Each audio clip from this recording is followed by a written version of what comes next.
Guys, your personal trainer, Nicholas Mallory. So today I'm going to talk to you about your rotator cuffs. Why you are having all sorts of pain in there. If you're the person that says, oh, I've torn my rotator cuff, I have no range of motion, I have frozen shoulder, I have all this grinding and popping when I'm trying to use my arms, or I have even this numbness that kind of goes down my arm. So today I'm going to tell you exactly why that is happening and these exercises that we are going to use to correct this permanently. When we are talking about a rotator cuff, it is not just a rotator cuff. It is a combination of different muscles. So we have four muscles that either internally rotate or externally rotate and control the scapula. Well, the problem is that in our day-to-day lives, and then when people are in the gym, we are almost 100% of the time only really working the muscles that internally rotate the arm and never externally rotate.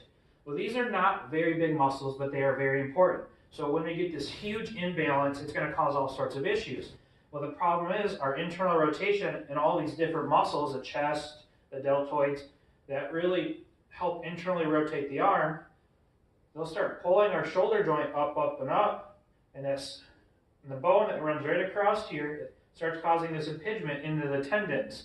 So that's going to cause a lack of motion. There's going to be a lot of grinding going on down there, and that's generally where these tears are going to start coming from.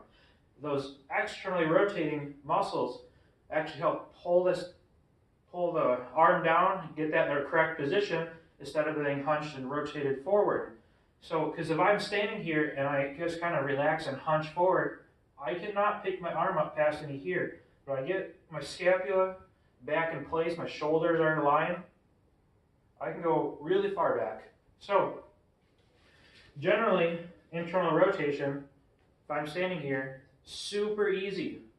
So if you tried this at home, this is going to be extremely easy, but if you tried the opposite, being externally rotate, it is a lot harder to do. It might be a little uncomfortable. You might be feeling a little bit of pain back here. Your arms wanting to flare out because the deltoid's trying to take over because of these imbalances. And we need to address these and start training them now. This first exercise, we're going to be performing our external rotation of the arm. But the reason I have this towel is because for a lot of us, when we go to externally rotate, the arm is going to want to flare out, but it's very important to keep this tucked. So if I have this towel here, it forces me to keep my arm tucked, and I can externally rotate.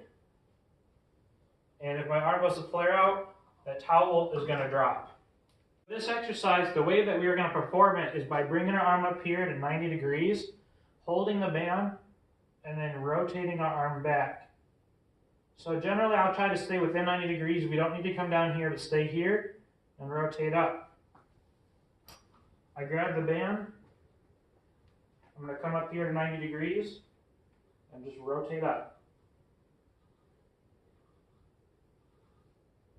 The last exercise that we're going to cover is just going to be attacking the external rotators from a different direction.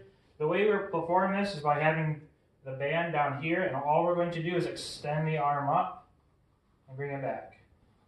And I'll show you from a back view.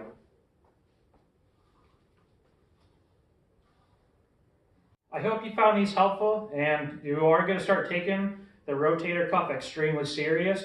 We don't really need to do any kind of work yet on strengthening or training that internal rotator because we've already done so much with it and it's already so overdeveloped and we have this huge imbalance. So working on these external rotations is extremely important.